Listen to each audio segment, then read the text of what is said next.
Hey, this is Adam Torres, and I'm here to tell you that it has never been easier to start your very own podcast. At Mission Matters, our goal is to amplify stories that matter. That means we want to help you start your podcast because your story matters. We can do this in 3 different ways. 1, join our podcast school and take a free or paid course. 2, visit our resources page where we've already figured out what you need, such as where to host your podcast. Or 3, heck, we can even do everything for you through our podcast agency, including editing for cheaper than you can do in-house. Oh, and no contracts, service is month to month. Get started by heading over to missionmatters.com and click on Start a Podcast. All right, now let's get into the show. Hey, I'd like to welcome you to another episode of the Mission Matters Money Podcast, your source for all things money. My name is Adam Torres. You can follow me on Instagram at AskAdamTorres. Keep up with my book releases, book tour schedule, signings, all that other good stuff. Always love to connect with you there. And as always, if you'd like to apply to become a co-author of one of my upcoming books, just head on over to the website, missionmatters.com, and click on Become an Author to apply. All right, so today I have Chantel Bonneau on the line, and she's a wealth management advisor. Chantel, welcome to the show. Thank you, Adam. Nice to be here. All right, so Chantel, excited about this topic. So we're going to talk about owning your financial choices. So that's a big topic for the Money Show. Lots of people listen to this because they want to learn a little bit more about how to do better with their money. But before we get into that, just to give the audience a little bit more on your background, how did you get started in your career and in business? So I graduated from UCLA with a degree in economics in 2010, which was the middle of a different recession. And it was such a good opportunity for me to think about what angle of finance I wanted to be in. And knowing that the world was dealing with some challenges financially, I found that there was a great role in the financial planning space where I could not only analytically communicate ideas to clients, but also be in a personal relationship with them and really coach them through their choices. And the last 10 years have flown by, and I've loved my time building great client relationships and really helping people do exactly what we're talking about today and owning their financial choices and changing the trajectory of their life. I think that's a great transition also. So let's just dive right into the topic. So first thing, and again, a lot of the things, I guess I should do this disclaimer. A lot of things we're going to talk about, there's no one size fits all. We know that, and we're not, and everybody should go and follow and up with their own financial advisor if they have one to figure out what's right for their particular situation. But that being said, Chantel, what are some of those common things that you just kind of, in your practice, you just see that happen over and over and over again that just kind of keep people from falling short and really in their financial choices? Well, yeah, you said it completely right. Everyone is different when it comes to money. And I think that's actually one of the pitfalls is people are looking for an easy answer, right? They Google, what should I do in this case? Should I have an interest-only loan? Can I afford this? They want a generic answer, but we're not generic people. Everyone is unique. So that is one of the main pitfalls I see is that people don't take the time to really think about what are their goals, what does their balance sheet look like, how do they successfully make choices? Have they made good decisions with money before? Can they replicate that again? So a lot of it's about knowing yourself and making sure that you are making choices that are reflective of you as your own individual self. So, a lot of people are listening to this right now, and some people clicked on this specifically because they saw the headline. They're like, own my own financial choices. Yeah, I need this one. Where do people, like, if they're trying to go on that path and they're making that commitment, because nothing's easy, right? Nothing that's worth doing is easy. Where do they start? Like, what's the low-hanging fruit that you find?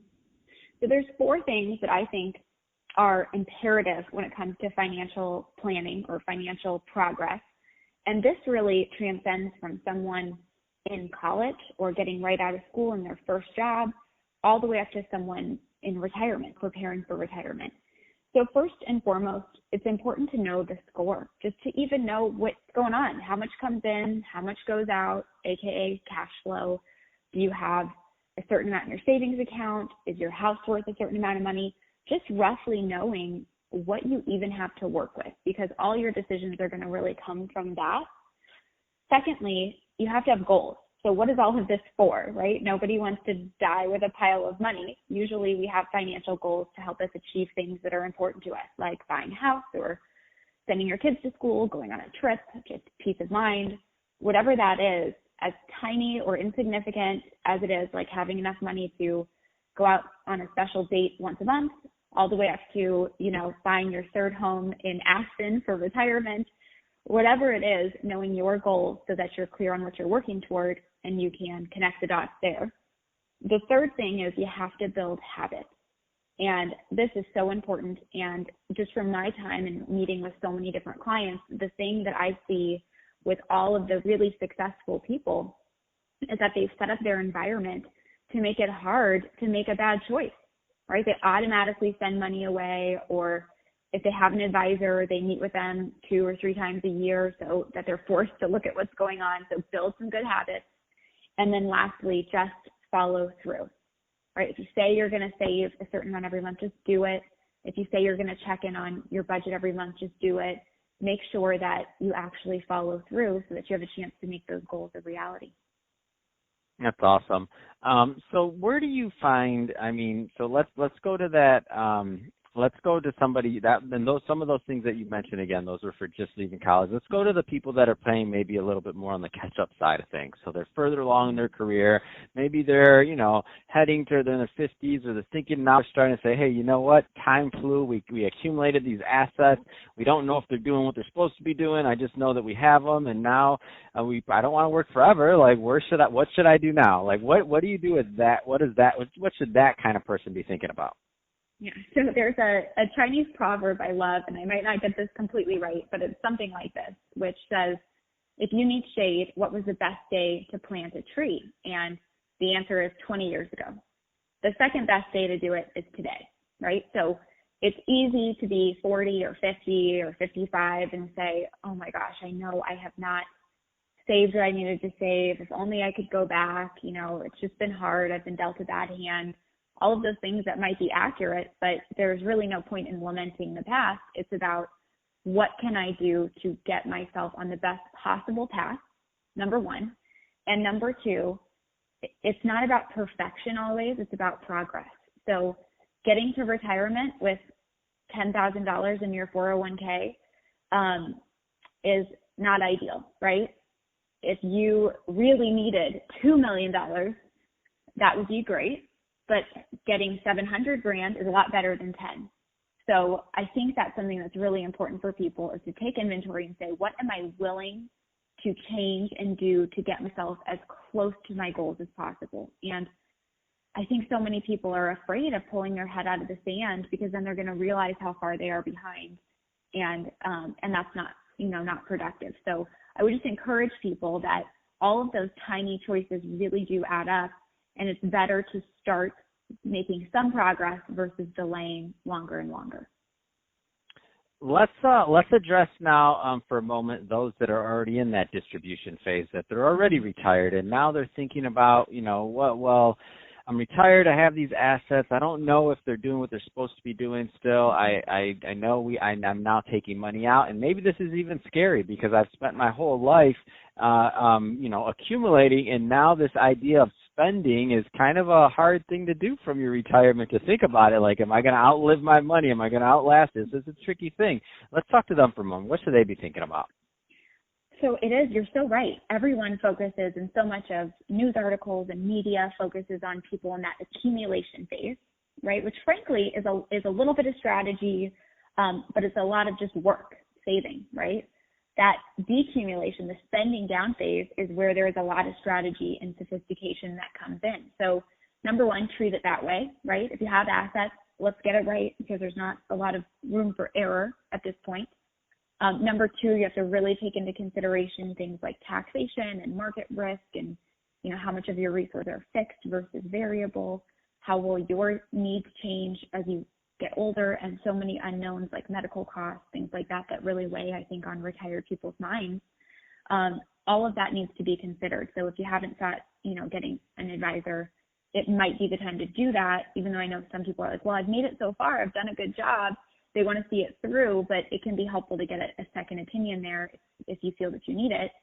The best thing I would encourage people to do in retirement is don't lose sight of goals.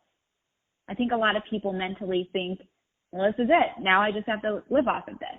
But the clearer you are on what you're trying to accomplish, the more important, right? So if you want to leave something to your kids, if that's really, really important to you, set that up, right? Don't just not spend any of your money because you're afraid that you want to leave something for your kids. You can structure something, you could buy insurance, you could set money aside and then account for them.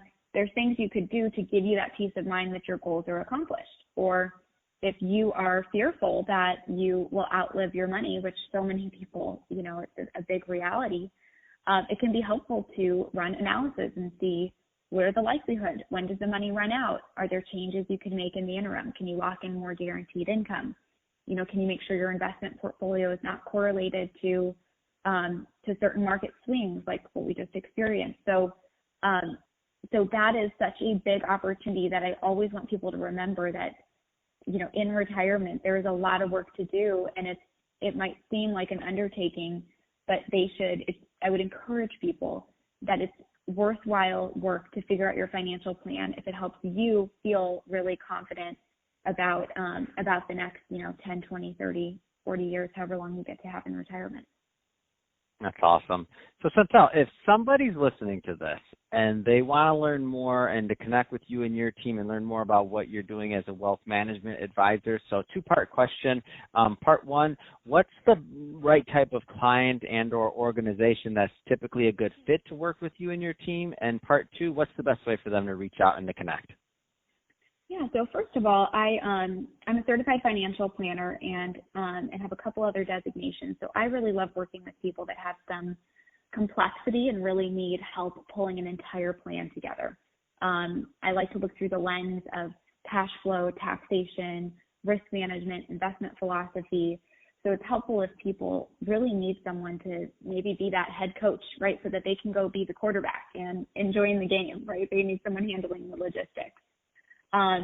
So when it comes to retirement age or approaching retirement, that's where I think my team really thrives. For people in the working space, we do a great job specifically in the tech industry. I work with a lot of people in big tech, again, because they have complex stock options, RSUs, and they need to think through how am I going to, work through all of this, and the medical space, because there's, usually some pretty good benefits for them. I have a robust team, so I have lots of people that can handle all different cases that are at all different ranges. And if someone wants to reach out to us, the best way is to go to my website, chantel-bonneau.com. That's CHANTEL-B as in boy, ONNEAU.com. And there's a space on there that says contact me, and you can get in touch with us and tell us a little bit about you. That's awesome. Well, Chantel, really appreciate you coming on the show today and sharing more about your background and all the great things that you're doing as a wealth management advisor to help your clients. And to the audience, as always, thank you for tuning in. Hope you got a lot of value out of this. If you did, don't forget to subscribe to the podcast, leave me a review on the Apple iTunes store. And if you're watching this on our YouTube channel, Mission Matters Money, definitely give us a subscribe there, but also leave us some comments in the video. Love to know what kind of projects and things that you're working on. And Chantel, thanks again for coming on the show.